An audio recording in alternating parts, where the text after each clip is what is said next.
জীৱনত প্ৰথম পোষ্টিং লোৱাৰ পাছত চাকৰি জীৱনটো অন্য এখন থানালৈ গুচি যাওঁতে কিমান মনটো বেয়া লাগি যায়। চ' নিজৰ সপোন বুলি ভবা থানাখন হেৰি আজি অন্য এখন থানালৈ যাবলগীয়া হৈছে। বহুত বেয়া লাগি যায় ৰুমবোৰ আকৌ এবাৰ ঘূৰি চাওঁতে। চ' চাকৰি জীৱনটোৱে এনেকুৱা যিহেতু চাকৰি জীৱন যেতিয়া ট্ৰেন্সফাৰ দিছে যাবতো লাগিবই।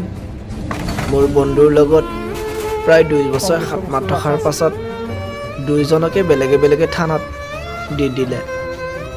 চ' বেয়া লাগি যায়। তথাপিওতো যাবতো লাগিবই। চ' ডিপাৰ্টমেণ্টটোৱে এনেকুৱা যেতিয়া চাকৰি জীৱনটোতো কৰিবই লাগিব।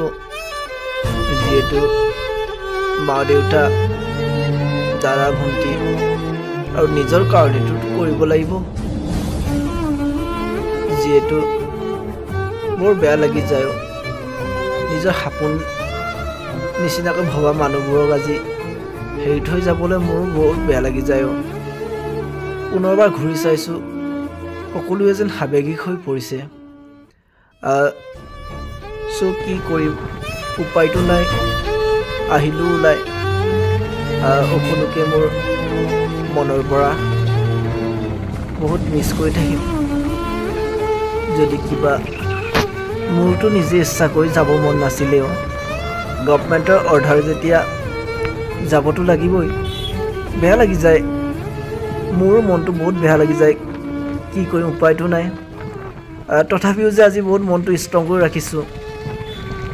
চ' বেয়া লাগি যায়। কি কৰিম। মোৰ প্ৰিয় বন্ধু, চাকৰি জীৱনৰ প্ৰথম আৰম্ভণিৰ পৰাই আমাৰ বন্ধুত্বৰ সম্পৰ্কটো বহুত গভীৰভাৱে হৈ গৈছিলোঁ। আমাৰ দুয়োৰে কথাবোৰো মিল নাছিলোঁ। আজি এখন থানাৰ পৰা আন এখন থানালৈ কৰ্মজীৱনৰ পাথনি মেলিবলৈ যাবলগীয়া হৈছে। চ' তুমি য'তেই থাকা, য'তেই কৰ্মজীৱন কৰা,